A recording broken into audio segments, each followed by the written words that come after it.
Hey guys, it's RescRabbit101 here, and we're back with but this time, instead of the ban list predictions, we're doing a ban list discussion video. Now, I know some people have been saying this might not be real, but I'm just going to assume for the sake of discussion it is.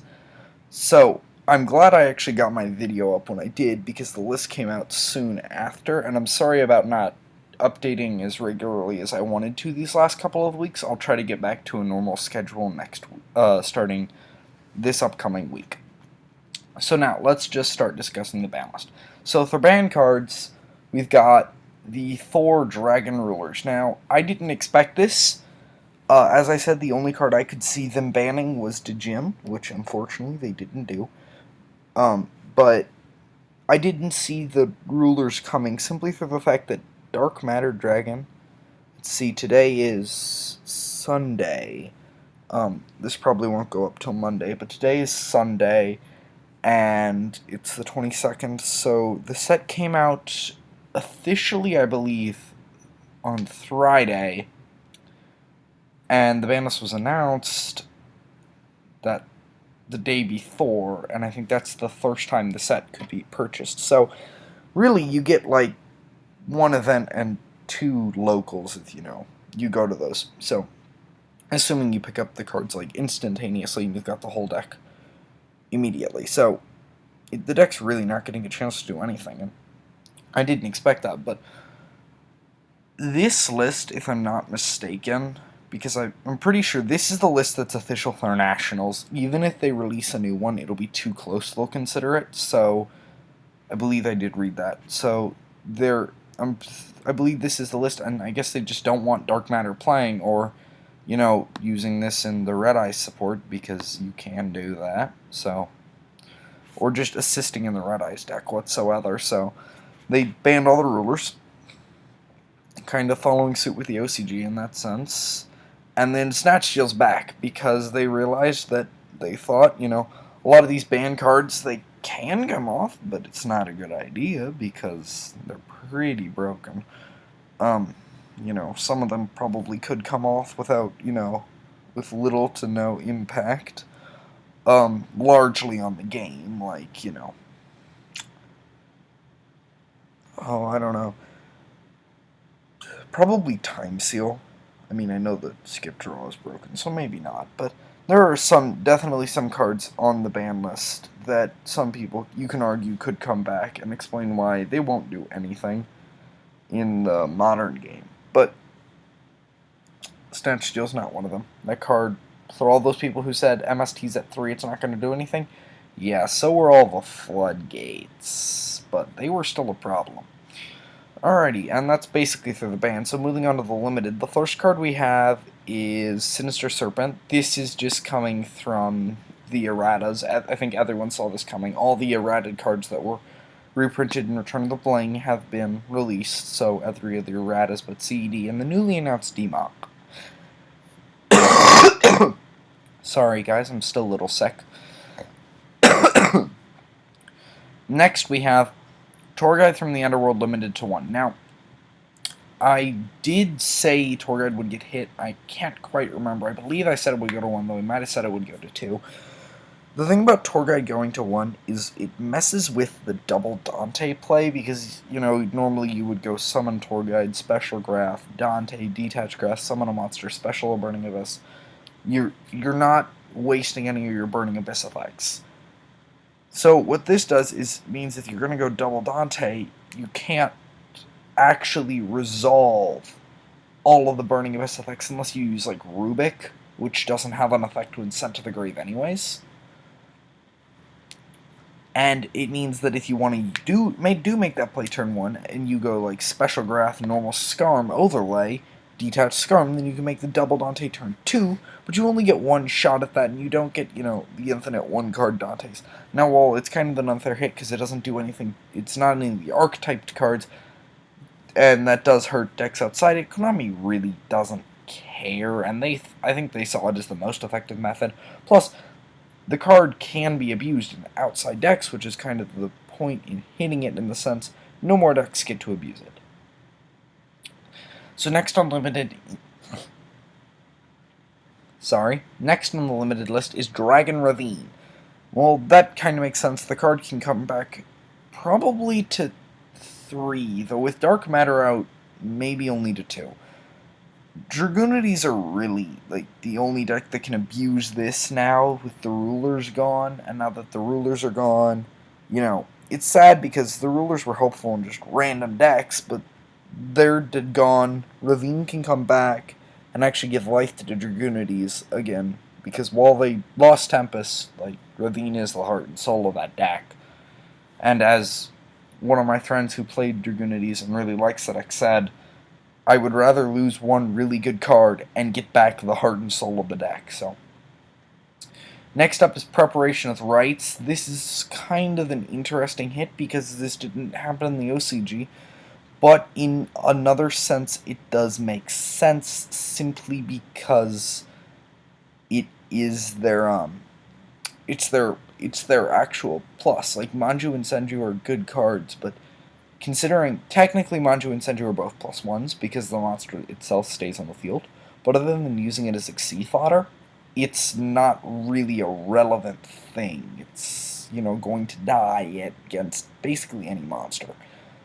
So prep going to 1 means that was their big plus card, monster and spell, everything is ready. The one problem with this is it hurts other decks outside, but like I mentioned with Torghut, I don't think Konami really cares about that. So that's why they hit prep, because it can toolbox their whole deck since Brio is 6, and Brio searches out the rest of the deck that prep doesn't get. So that's why they hit prep, because prep is just a 1 card into your, you grab back the spell and you grab the monster, and then if it's too high, you grab Brio to grab a different one, or grab Brio to grab Shrit, and you've got your ritual play all set up. Next is Sacrifice. I'm kind of sad about this because I was building Claythor, but I was doing it slowly, so I barely lost anything.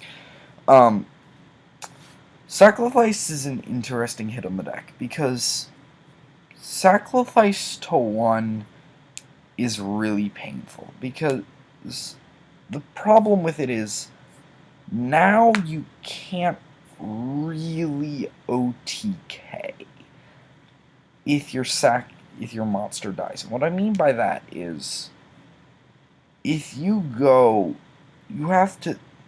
It's kind of a weird concept, but being able to get the Sacrifice, which would allow for the monster to be 2 tributes, just made the tribute summon a disc and stealth for the OTKs a lot easier, and just general playing. So with Sacrifice to 1. Now, if it's gone, you no longer have just a safe scout search where, I search this and even if a scout dies, I just get scout back. So, it kind of puts a little more pressure on making sure you gotta think a lot more when searching with scout versus just searching Sacrifice because I can. And it slows the deck down a lot because, yeah, you can pendulum your 2 monsters and tribute them, but that's your pendulum summon, and that's your 1 pendulum summon for the turn. So, Sacrifice gave the deck the tribute summon option, and without it, it's a lot harder to make that tribute summon. That's just my thought on it. So, I think it was a little bit harsh putting that card to 1, especially with the other stuff on the list. Symbol of Heritage to 1, from what I can tell, this is because this card, especially Lone Fire Blossom, came back to 3, spoilers. And Nodin, if it's coming out in TCG World Superstarters, there's Nodin, FTK, and Lone Fire's back at 3, and Symbol of Heritage opens stupid loops and OTKs, so Konami doesn't like that stuff, it's gone. Temple of the Kings, another errata card. Karsh Card Virus, another errata. Sinister Serpent, I think, is not that great with the errata. I'll probably do a discussion on the erratas, but I think the only good ones are just Crush Card and Ring of Destruction. Exchange of the Spirit and Ring of Destruction, both errated. And then the last 2 cards are Skill Drain and Vanity's Emptiness. This is the other reason Clees are kind of in the dumps now. Now, the Cleethor deck was great in the sense that, they're pendulums, they don't die, you summon them again. It was good at keeping its own advantage, but the thing that let it come bad against Necrospeak was Skill Drain. And this is what a lot of people say, and this is why Skill Drain is one of the most painful floodgates to go against. Now, you can say Vanity's Emptiness is worse because against certain decks it doesn't hurt them. But the thing about Skill Drain is in the decks that play it, it either doesn't hurt them or it benefits them. So with Vanities, even in a deck like Yosenju, it doesn't benefit the deck to have the Vanities on the field, other than its factor in harming the opponent. But with Skill Drain, even if it would do nothing to the opponent, it helps with Cleafort. So the fact that they had Skill Drain and Vanities, and they could just play around both of them because their stuff went to the extra deck so it didn't pop Vanities, and they can normal summon their stuff, and Skill Drain helps them, like I was saying, that was what really let them combat in the upper level metas. That and the fact that the deck never loses advantage. But the loss of those floodgates is going to be a big hit because it means Klee no longer had the potential to slow down other decks. And while you can say, well, Klee can OTK, yeah, well, Valk is a card. And unfortunately, as you've seen, Valk didn't get limited like I was hoping it would. But that's just my thoughts. That I think, especially with the next card being Cleafort Scout to 2, which was a lot more expected. Yeah, Vanities with following suit of the OCG, but Skill Drain's been a problem card. That means that Skill Drain and Soul Drain are both at 1, and the only reason Mind Drain, I think, isn't is because there's never been a time where it's been a really powerful anti-meta card. But that's going to hurt the Cleafort deck a lot, and just the lack of Vanities is just a boost to Necroz, like worth the prep going to 1 almost, is the fact that Emptiness is basically gone and you don't have to worry about it. All you have to worry about is Jin, because that didn't get banned. Cleafort Scout to 2, I explained this also kind of actually hooks in with Sacrifice. So, by putting Cleafort Scout to 2 and Sacrifice to 1, they basically shut down all of the deck's ability to search and safekeep itself. So before, if I went Cleafort Scout, you would just search Sacrifice or the monster if you already had one, simply because if Sacrifice dies, you just grab another Scout. Simple as that. Now, if I do that, and they get rid of my Scout and my Sacrifice, I get the other Scout, I can't just search the Sacrifice to get another monster when it dies, because I'm out of Sacrifices. That's the end of it. So, what do I want to search with Scout? And I think a big target is going to become Climate Change, because, simply put, if you don't search Climate Change, and then they out that Scout, you can just lose the game. Because you don't have your Scout. But then, do you want to search the Climate Change and lose your search for that turn? This is kind of what I was explaining in my predictions video.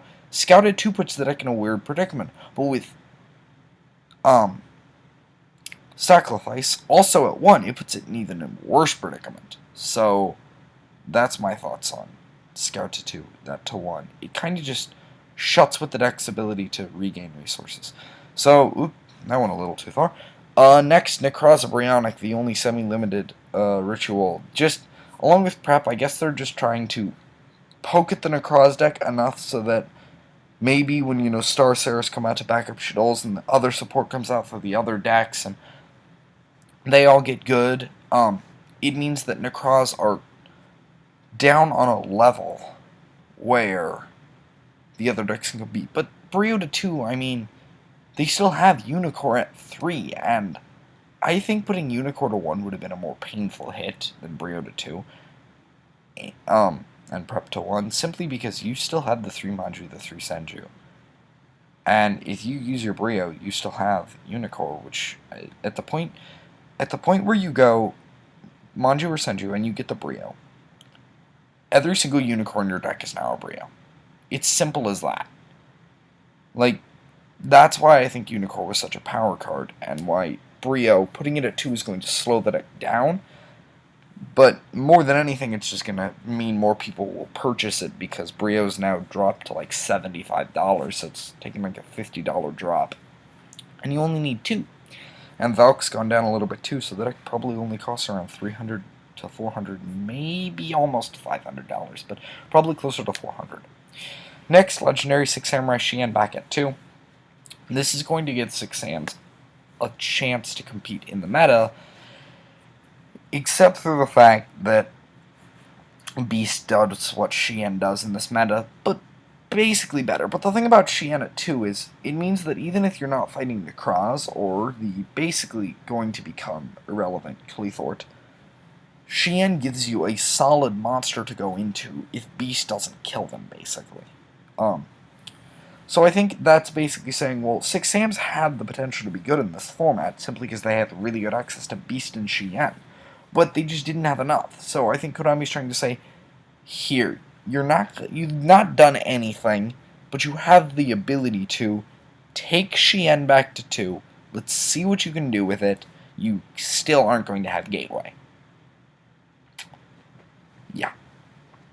Charge the Light Brigade to 2. I mean, this, I guess, makes up for the rulers going to 0, but not really. I mean, still, Charge is a good card, and I mean, all the Lightsworn support's kind of been creeping back, and the deck was doing okay. It could do stuff, and then the rulers got banned, and I think the only meta deck that runs Charge is Infernoid. So, but Lightsworn, pure Lightsworn, may become now an actual thing with Charge back at 2. Sacred Sword of 7 Stars, this card could have gone to 3. Everyone's saying it, I totally agree. No one. I mean, you can play it if you want draw power in a level 7 base deck, but the things that made that card broken were the rulers, and they're gone. So the card is no longer list-worthy, in my eyes. It's kind of like trade-in if there was a broken level 8 archetype. Like, if that archetype goes away, and you had Trading at 1, you can put Trading back at 3. It'll be the same as Trading at 3 is now. Like, yes, it can be abused to draw cards, but it can't be, it's not broken. You know, it's not draw 2, go plus, like it was. So back off the list, we've got a lot of cards. Spirit. So, how many cards does that? I think Spirit's gone to 1 twice, came off. It was at 3. Went to 1 almost immediately, or am I be thinking of Rooster? Came off, I mean, so many of the Fire Fist cards have gone to 1 at some given point in time. Wolfbark, Rooster, Tanky, Spirit, and I feel like I'm missing some. But those are just the 4 I can name off the top of my head, so usually at some point in time, there was some Fire Fist card on the list, but now they're all off. There's nothing left on there. So, 3-axis Fire Fist, 3.5-axis Fire Fist, 4-axis has always been a thing, but, can actually, get a chance now with Spirit and Tanky both at 3. And I don't think they ever really had a chance to shine, so that's kind of fair. The babies are all off the list. They're completely useless. It's kind of like having Mystical Beast as Serket legal while Temple of the Kings is banned. Doesn't do anything. Bestiari, back at 3. I predicted it was going to go to 2, but 3 is better, I guess. I just didn't see Konami jumping it. I mean, the Geysaris got a reprint. Bestiari's not going to do anything because nobody plays backer on this format, and the one deck that would get hurt by Bestiari going back to 3, Cleethort, just got the shaft. So I think this is kind of saying to all those Gladbeast fans, come play it, put the nail in the coffin for Cleethort, because now, if anyone is considering playing Cleethort, I mean, this is probably not going to have, any large-scale impact. I'm just pointing this out. Cleethort, in their weakened state, before, oh, no, you pop my Scout, sacrifice, grab another one. Now you don't have as many of those cards. You have 1 sacrifice, and you can't get that thing back. So, and Bestiari back at 3 means I get to pop a lot more spells and traps. So, I mean, just pop everything, right? So, I think it's just kind of the nail in the coffin for Cleethort. Now that Cleethort, they're no longer supporting it, they can let Bestiari back off the list. And I think that might have been what was keeping them from doing it, was the fact that they wanted to promote Pendulums, and letting Bestiari back would have possibly caused some problems. But it's back now. Cleethort is pretty much gone. Someone will probably figure out a way to make the deck semi-viable, but Gore's Emissary of Darkness back to 3. The card is a good card, and in the hands of a good player, and played at the right moment, the card is incredibly deadly. Just not right now. So, it doesn't do anything, and coming back to 3, it's still not really gonna do anything, so that's totally fine. More babies. As I mentioned earlier, Lone Fire Blossom is back at 3. So Sylvans had their third Lone Fire, and Soul Charge Lone Fire just got even more broken. That's kind of my look at it. Lone Fire back at 3. Give plants the chance. You're reprinting the glow up bulb. They could have put that back at more, but they gave plants the thing that's, it's going to add that smidge bit of consistency, make all those plant base decks just a little bit better, and that's good. The variety is always a good thing in my eyes. Guardian back at 3 did nothing at 2. It's doing nothing at 3. I mean, I'm not saying people don't play it. I'm not saying it's a bad card. It's a fine card, and people might play it if they're playing a 6. But it's not going to be abused, and you're not going to play 3 of it. Probably. Unless you have really good... Unless you have, incredible access to level 6 synchros, all you make is level 6 synchros, you might play 3. But, really? Not in the metagame. And then Hieratic Seal of Convocation back at 3. Hieratic Dark Matter took a huge hit with the Rulers going to 0. However, the deck can just kind of evolve. It won't be nearly as strong as it was. People say that you can still run the Chaos Dragons. Yes, but if before you had the choice between the Chaos Dragons and the Rulers, and everyone played the Rulers, that probably means the Rulers are better in some way, shape, or form. I'm not saying the Chaos Dragon engine is bad. It probably works. Not as well. And this is going to help the deck actually be somewhat viable, be somewhat up there. So, yeah.